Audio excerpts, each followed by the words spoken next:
Howdy, folks. It's Meandering Mike in the Man Cave of Madness. It is after midnight, and we are continuing our game of Britannia. The Romans' turn is up. We are at the beginning of turn 5. This is going from 335 to 410. If you remember, 410 was the sack of Rome. Yes, the Romans are going to be gone after turn 5. Beginning of turn 6, all the Roman forts were removed. All the Roman armies will be replaced with Romano-British armies, which are another purple nation. The Roman leader Honorius told the Romano-British people, those peoples that had settled and lived hand in hand with the Romans, sort of intermarried folks, that hold out as long as they can. The Romans will return, which, of course, they never did. So at the end of the turn, Romans will be gone. Romano-British will come. So part of the Roman strategy for this turn is to defend their forts to get Limas points, but also to try to have at least 8 armies left alive, because there are 8 Romano-British infantry. On turn 7, the Romano-British will get reinforcements of 2 cavalry and Arthur. Yes, this is supposed to represent King Arthur, non-historical, mythological person, but that's an integral part of British lore and semi-history, mythical history. So yes, we do have Arthur in this game.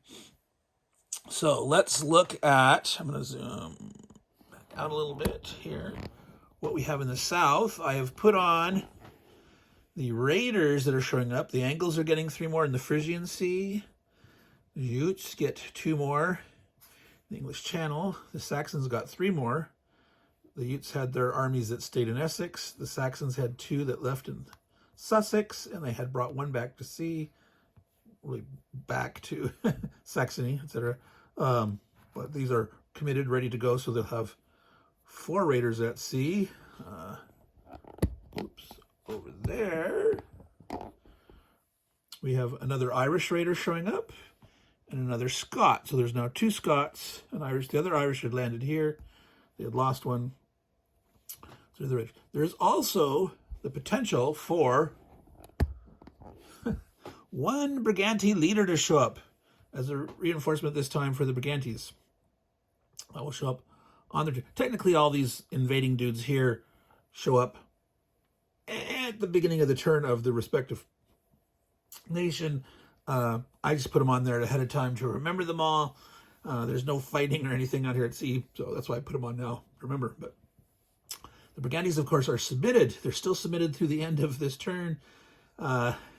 If there was someone next to them, they could fight them, but there isn't, and so they won't be able to. So the leader will be on the board, so that if anyone tries to attack them at the beginning of turn 6, before their turn, that's when the leader only lasts 1 turn. Because remember, these are 75-year game turns.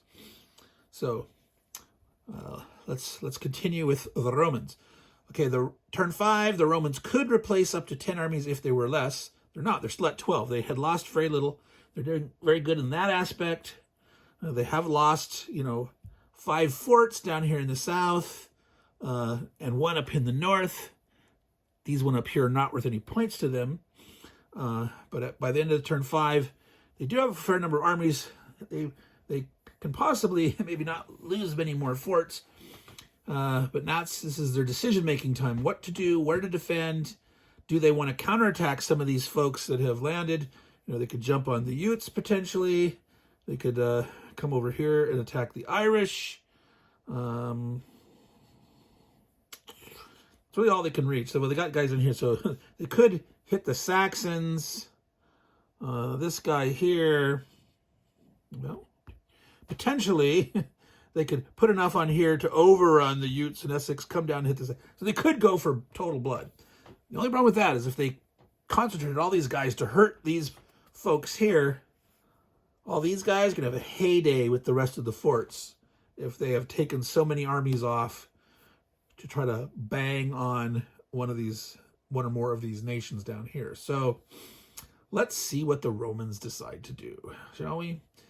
So their points, if you remember from before, their limes points are biggest for Cheshire and York. Essex had already fallen, so those are 3 each. Huis, Kent, North, South Mercia, Norfolk, Suffolk, Sussex, Wessex are worth 2 points each. Avalon has already fallen. Suffolk fell a long time ago. Huis is still there. Avalon, Bernicia, Cumbria, Lothian, March, and the Pennines are worth 1 each. Pennines and Cumbria are occupied by the Brigantes, and so they will get limes points for those.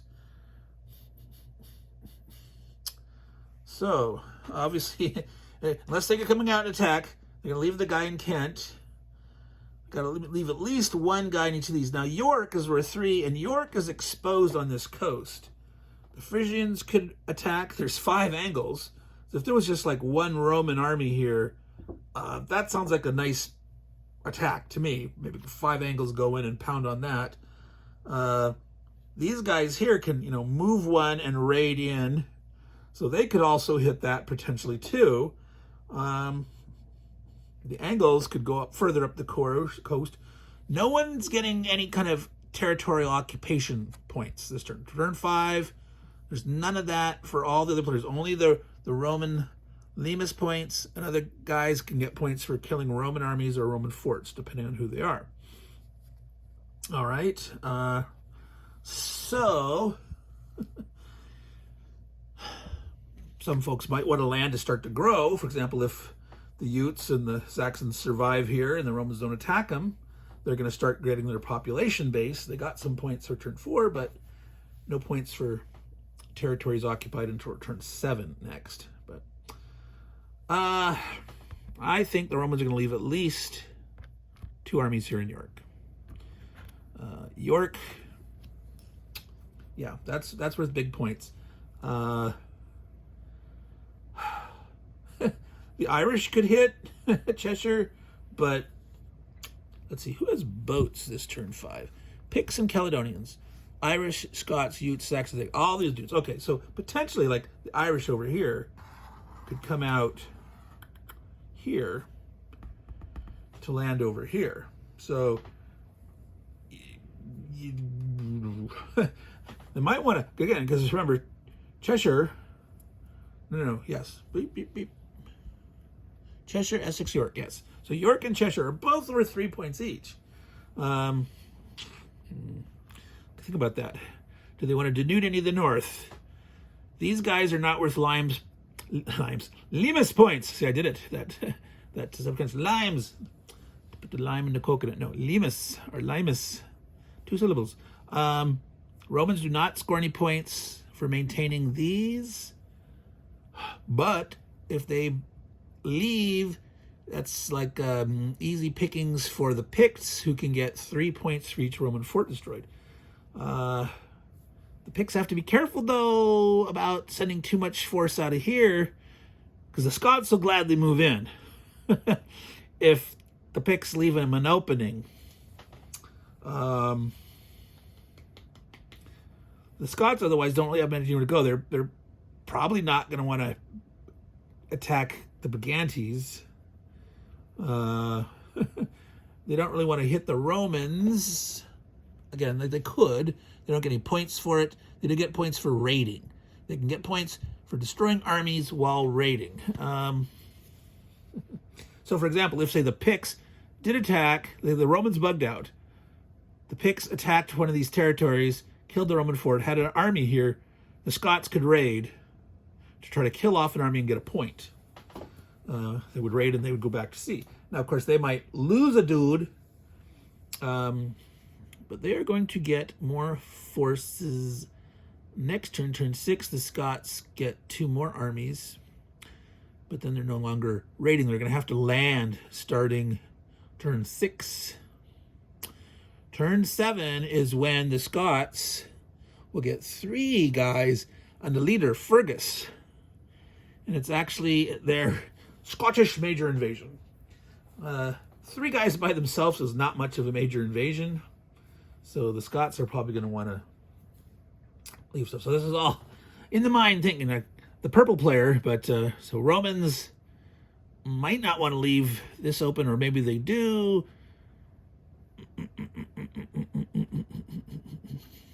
Angles could potentially, but Angles also get 3 points for killing forts, I believe.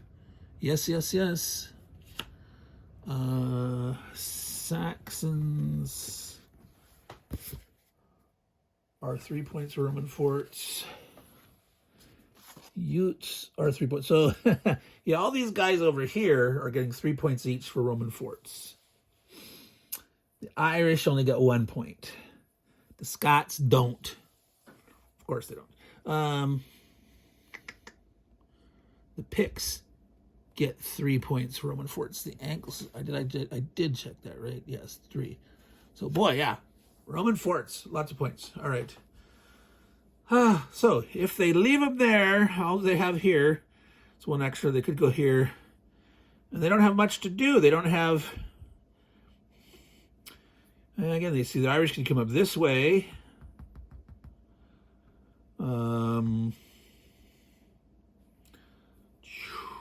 Yeah, if there's only one, well, would 3 Irish want to try to take on a Roman fort with a Roman army? 3 troops, maybe not, maybe not. 4 or more they would. It's like the Angles don't mind that. 1 here. Downlands is in there. So, Huis and March. Huis was worth 2 points. Indeed. Huis. So that's the decision. Do they... Yeah, it would be so risky to come and attack these guys here. Even though there might be temptation. Smack them back, kill them, but oh my god, yeah, there's still enough. I mean, it would really hurt if you really wanted to pick on... Oh yeah, the point totals. If you want to see those here. I'm meandering all over the place, aren't I? So the grand total, the purple player, player A, there's his running total across there. He has 33 points so far to the end of turn 4. The green player finally got on the board. 6 for the Caledonians, 2 for the Utes for 8 points. The Brigantes had scored a kill. The Brigantes get an army kill. They got 3 points for that way back. But 3 for the Irish, 4 for the Saxons. 10 total so far. Belgium got some. Picts have got... They got pretty good points for their territories last time. The Angles scored some. So 17 for blue, 10 for red, 8 for green, 33. So, yes, purple is way out in front. How far out in front? Again, as I've said before, that depends on the relatives of... They did not get max... They didn't score points for Alban. They're not going to get points for... Well, there's no limes for Nemus for that. There's 5 here. Yeah, how good are they doing? Relatively well, I think, because of the number of armies. Certainly would want something. Do they want to defend Huis? Leave these at 1 each. Who can hit Huis? Only the Irish. Only the Irish. Well, that's not true. Saxons, for example, these guys here could go 1 and in. So even the Utes could come over to here. Huis, remember, on the coast, because there's Bristol there.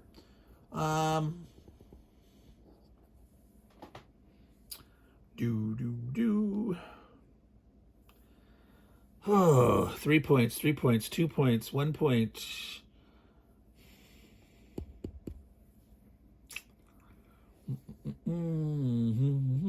It's probably better for them to...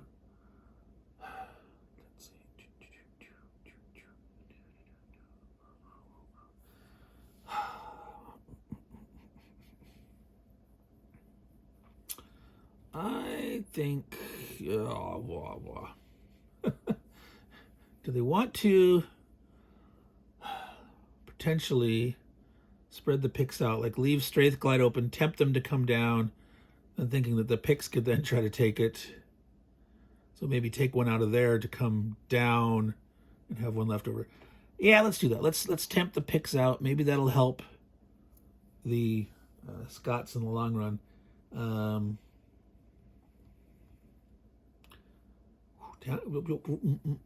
Brigantes go before the Scots or the Picts. Potentially the Brigantes could smack and take them, but not this turn. They're still submitted, and the turn order matters there. So come down here, transfer one over here, and then we also, well, yep. So we're gonna have 2 in York, 2 armies in York, 2 armies in Cheshire. Those were 3 each. We're gonna defend Huis. We're not gonna defend Marsh. We're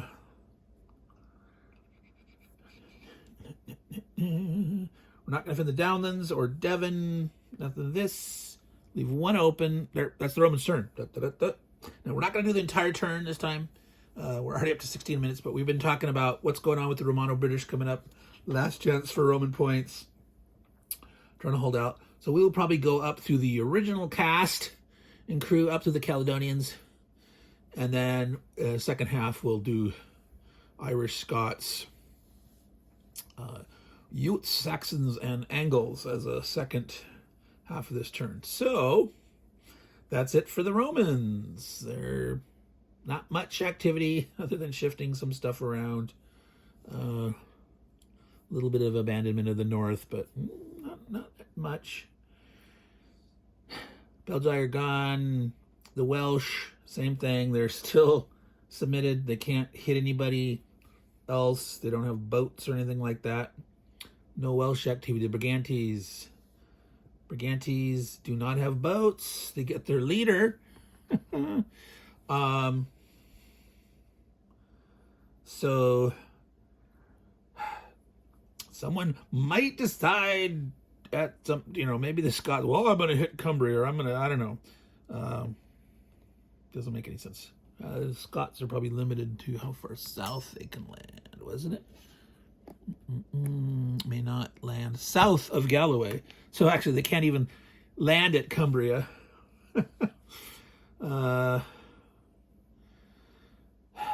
Next turn, the Romano-British. The Romano-British are going to fight against the Angles, the Utes, and the Saxons. They get points for killing each other. Even though the Brigantes and the Welsh can attack the Romano-British, there's a rule that says the Romano-British cannot attack the Brigantes or the Welsh. Now, it's kind of weird on the card. Excuse my reach here. This card that has notes on the bottom do not mention that. They mention the reinforcements. They mention that the Romano-British, while they show up on turn 6, they don't get pop growth. Turn 7 and up, they'll get pop growth if they stay alive, and they can keep surviving. Very frequently they get wiped out by turn 8 or 9. We will see. But yeah, it should say on this card as a note, Romano-British cannot attack the Brigantes or the Welsh. It's very plain there in the rules. So yeah, no one's going to attack Cumbria, almost certainly, next turn.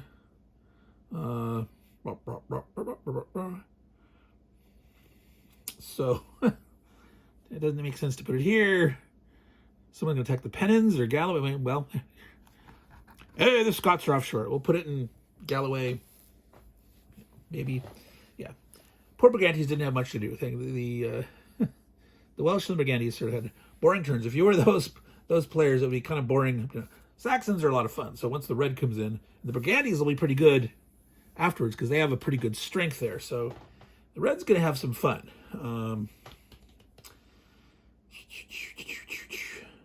The Angles have to be careful.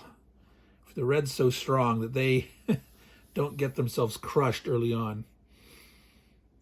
All right, so that's the excitement of the Brigantes. The Picts. Okay, the Picts have 4 Highland territories. That means they get 2 population growth. They have 1.5 up here.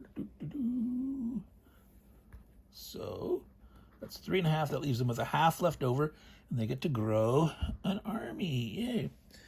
All right, so I'm going to zoom in. Oops. Up to the north. Come in here a little closer. There we go. Yeah, keep this area here in view too. So again, the Picts can get points for Roman armies or forts. Nothing for controlling territories until turn 7.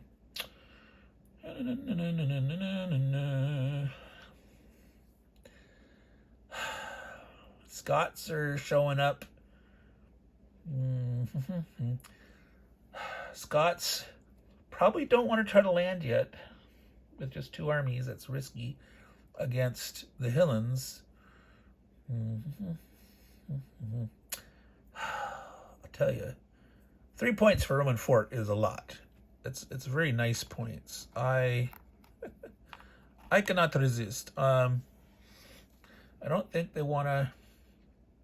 They're still feeling a little confident about not worrying about Mar at this point.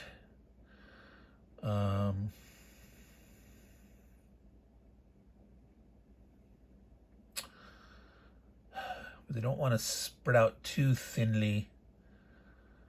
There's nothing against the Romano-British attacking the Picts.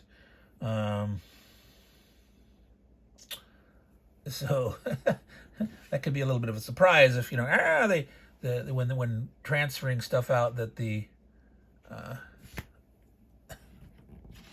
of the armies that the 8 Romano-British that can come on, that they decide to put some way up in the north. Yeah, they don't get any points for attacking Utes. They get points for Utes, Angles, and Saxons. No points for killing Picts, but there's no prohibition against them attacking Picts. So leaving that, that would be weird, having the Romano-British way up there.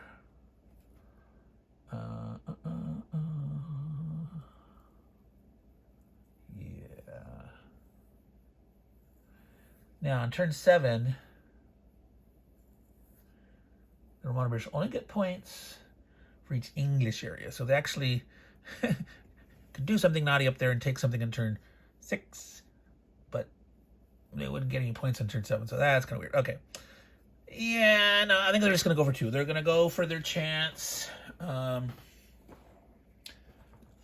right, I'm going to put the dice tower here, right over the top. Scots. I'm going to do that. Since our action's here, you can still see that, and as long as it doesn't go into the far corner here, I can tilt it a little bit like that. There you go. All right, so fighting a Roman fort, they have 2 armies attacking the Picts, so 5 or 6s. The Roman fort hits on a 5 or 6 back. Boom, boom, blood and guts, blood and guts. But that is worth 3 points to the Pict. So put that there. All right, they took Strathclyde. They get 3 points. I'm going to notate that.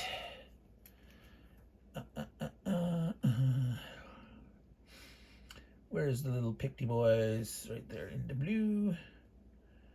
Turn 5. So, Picts. Now it's the Caledonians' turn. All right, so we point this back up here. I'm not going to move the dice tower right now in case they decide to do something. They now have their 3 provinces again. They're now at the point where they're growing 1.5. They have 1 saved up. So that puts them up to 2.5. They don't get to grow yet, but they will get to grow next turn. Yeah, they're not going to leave anything. They're not going to attack anything. They're just going to sit there and say, "Go away, Scots! Don't attack us, please." So that's it for the Caledonians. So it's 24 minutes. We're going to cut this video short. We're going to stop there and do a second part So, Meandering Mike in the Man Cave of Madness after midnight. We have played the first half of turn 5 of Britannia. And not a lot of action. The Picts did manage to take a fort from the Romans, and they lost an army in the process. All right, so that's it for now, folks. Meandering Mike signing off. All you good folks, take care and ciao.